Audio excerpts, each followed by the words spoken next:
بسم اللہ الرحمن الرحیم۔ السلام علیکم اسٹوڈنٹس۔ تو اسٹوڈنٹس، آج جو ہمارا ٹاپک ہے وہ ہے ایگزسٹنس کے حوالے سے۔ بیٹا ایگزسٹنس کہ کسی چیز کا کوئی وجود، تو وجود کے بارے میں سائنس کیا کہتی ہے، یا ابھی تک انسان نے جو غور و فکر کیا ہے، جو تحقیق کی ہے، یا اللہ نے انسان کو جو علم اور عقل اور حکمت عطا کی ہے، اس سے جب اس نے اس کی تخلیق کو آبزرو کیا تو انسان نے اپنے مستحکم تجربات کی بنیاد پہ جو کائنات کے بارے میں یا ایگزسٹنس کے بارے میں جو ایک تھیوری، سائنٹیفک تھیوری پیش کی ہے، تو آج ہم اس کا ریویو کریں گے اور دیکھیں گے کہ کیسے ہمارے ارد گرد جتنی بھی چیزیں ہیں یا ہم خود ہیں، تو ہم کیسے اس کائنات کے اندر وجود میں آئے اور کیسے سب چیزیں جو ہیں وہ ہمارے ارد گرد جو چیزیں موجود ہیں، یعنی کہ مسئلہ ایگزسٹنس سے کیا مراد ہے۔ ایگزسٹنس ایک ایسا کانسیپٹ ہے کہ جس میں کسی چیز کے موجود ہونے اور اس کے ثبوت ملنے کا جو ہے وہ انڈرسٹینڈنگ اور اسکل جو ہے وہ ہم آج کرتے ہیں۔ جی تو بیٹا سائنس ابھی تک جو ایگزسٹنس کے بارے میں کہتی ہے تو یہ ہے کہ یہ کائنات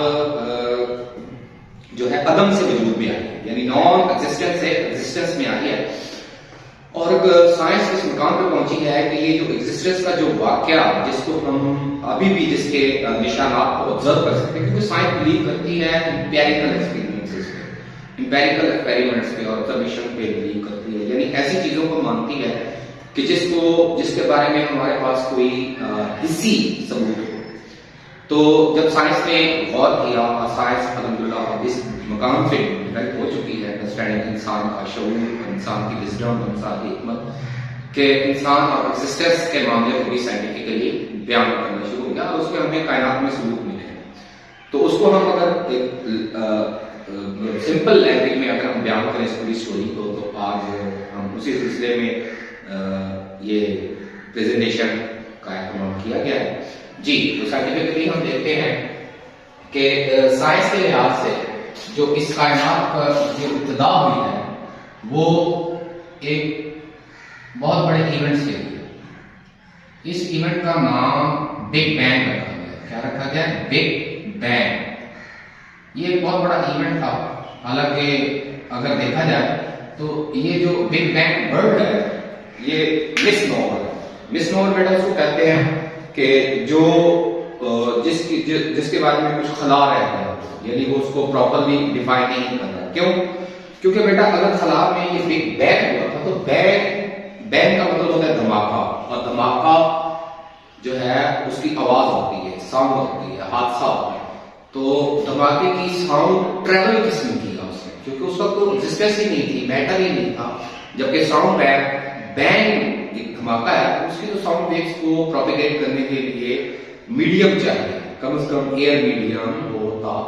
یا کوئی لکوڈ میڈیم ہوتا یا کوئی سالڈ میڈیم، تو میڈیم تو تھا ہی نہیں۔ سو بگ بینگ از اے مس نومر، یعنی نام تو ہے، ٹھیک ہے، ٹرمینالوجی رکھ دی ہے، لیکن یہ مس نومر ہے، یعنی it is not a proper name that explains یا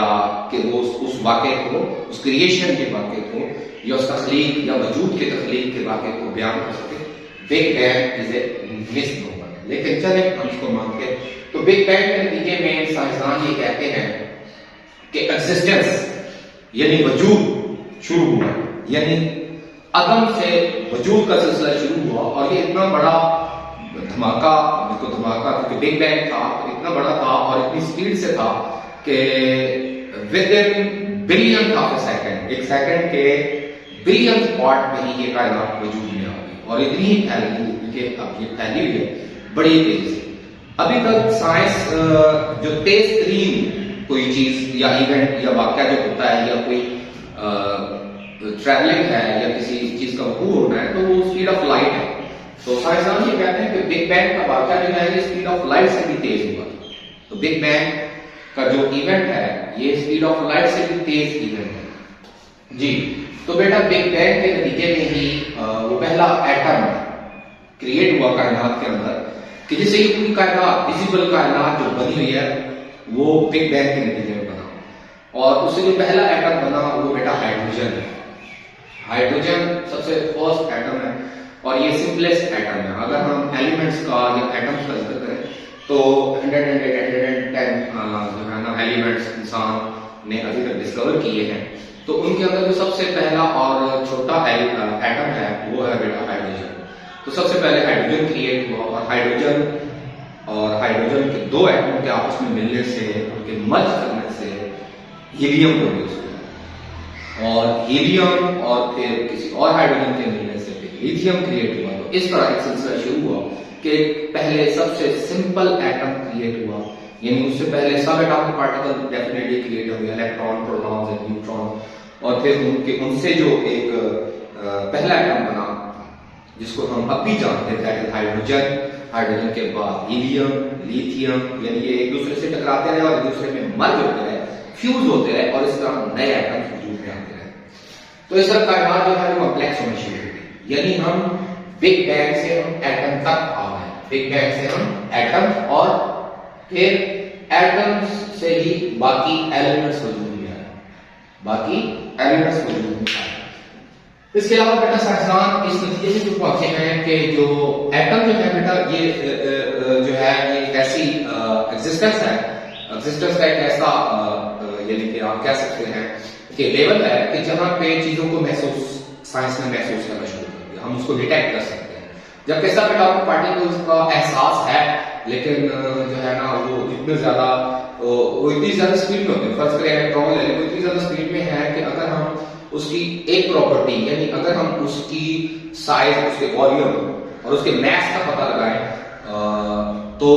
اس کی سپیڈ جو ہے اس کو ہم ڈیٹیکٹ نہیں کر سکتے. اگر ہم سپیڈ پہ ڈیٹیکٹ کریں تو وہ پھر ہم اس کا میٹر, اس کی جو ہے نا لوکیشن ڈیٹیکٹ نہیں کر سکتے. تو اسی لیے جو سب ایٹمک پارٹیکلس ہیں ان کو سم ٹائم جیسے کہ الیکٹران ہے کہ ان کی ڈوئل نیچر ہے, تو وہ ویو اور پارٹیکل دونوں کے درمیان میں پائے جاتے ہیں. الیکٹران جو ہیں اگر ہم ڈبل سلیٹ ایکسپیریمنٹ اگر فزکس والے بچے جانتے ہیں ڈبل سلیٹ ایکسپیریمنٹ کے حوالے سے دیکھیں تو الیکٹرانک لیول پہ یا سب ایٹامک لیول پہ میٹر جو ہے وہ ویو اینڈ میٹر ان دونوں کے درمیان میں ایگزسٹ کرتا ہے. آگے اگر ہم چلتے ہیں اس کے علاوہ اس طرح پیچھے بھی چلیں تو ایٹم سے پہلے ابھی بھی جس کائنات میں ایگزسٹنس کا جس کا ثبوت ملتا ہے, آلدو اس کے پروف مل رہے ہیں کہ وہ ہے, اس کی ایگزسٹنس ہے, لیکن وہ کیسا ہے ہم اس کو ڈائریکٹلی نہیں مانیٹر کر سکتے. مختلف چیزوں سے جب اپنے لائٹ کے ٹریول کائنات میں لائٹ ٹریول کرتی ہے تو اس کے مڑنے کی وجہ سے, اس کے ٹرن ہونے کی وجہ سے تو سائنسدان اس بات کا اندازہ لگا چکے ہیں کہ کائنات میں جو ویزیبل ایٹامک فارم میں یا مالیکولر فارم میں جو کائنات ہے وہ تو ٹوٹل کائنات کا بہت تھوڑا سا حصہ ہے. میجورٹی آف میٹر جو ہے وہ دو فارم میں موجود ہوتی ہے جو کہ ہے, ان کی ایگزسٹنس کا ہمیں پتہ چل گیا کہ وہ ہے, لیکن ابھی تک ہم ان کو وہ ابھی ہمارے ہیں وہ کنٹرول میں نہیں ہے, یعنی ہم ان کو یوز نہیں کر سکتے جیسا کہ ہم ایٹامک لیول پہ میٹر کو یوز کرتے ہیں یا سب ایٹامک لیول پہ ہم یوز کر رہے ہیں. تو انشاءاللہ اگر ٹرائی کر کے ہم ایگزسٹنس کے اس دو پہلوؤں کو بھی, جس کو کہتے ہیں dark energy and dark matter, تو ہم ان کو بھی جو ہے وہ انسان انشاءاللہ تسخیر کر لے گا اور ان سے فائدے اٹھائے گا. کیونکہ اللہ پاک نے تمام کائنات انسانوں کے لیے بنائی ہے اور انسان کو اللہ تعالیٰ نے اجازت دی ہے اور حکم دیا ہے کہ تم اس کو تسخیر کرو اور اس کو تسخیر کر کے اس میں سے حکمت حاصل کرو اور حکمت حاصل کرو, فائدے حاصل کرو اور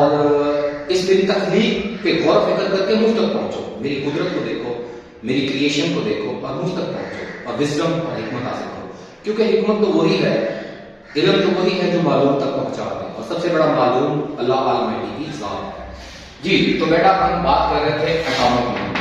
اگر ہم بیٹا ایٹامک لیول پہ دیکھیں تو ایٹامک لیول پہ جو ہے وہ ڈیٹیکٹیبل میٹر جو ہے نا کریٹ ہونا شروع ہو گیا, اور نہ صرف ڈیٹیکٹیبل ہوا بلکہ ہر ایٹم کی ایک اپنی پراپرٹی تھی, ہر ایٹم کی اپنی پراپرٹی ہے اور دوسرا ایٹم جو ہے وہ اس سے ہٹ کے ہے, اس سے ڈفرنٹ ہے. اب ڈفرنٹ پراپرٹی جو ہے وہ میٹر کی ڈیولپ ہونا شروع ہو گئی. تو جب ہم ڈیٹیکٹیبل میٹر کو دیکھتے ہیں تو ایٹمز یا تو پھر گیسیس فارم میں ہیں یا لکوڈ فارم میں ہیں یا سالڈ فارم میں ہیں, تو یہ ان کی فزیکل اسٹیٹس ہے. تو اس طرح ہمیں یہ تین جو ہے میٹر کی ایگزسٹنس کی جو ہے وہ اسٹیجز نظر آنا شروع ہوئی, گیس, لکوڈ اینڈ سالڈ. اب یہی جو ہے یہ پورے تمام میٹر یا ایگزسٹنس میں ہمیں انہی تین پہلوؤں میں جو ہے نا وہ میٹر نظر آتا ہے, تین فزیکل اسٹیٹس میں نظر آتا ہے. کیونکہ اس کے جو ایٹامک لیول پہ ہے وہ بھی ہمیں تین اسٹیٹس نظر آتی ہے, gas, liquid and solid. G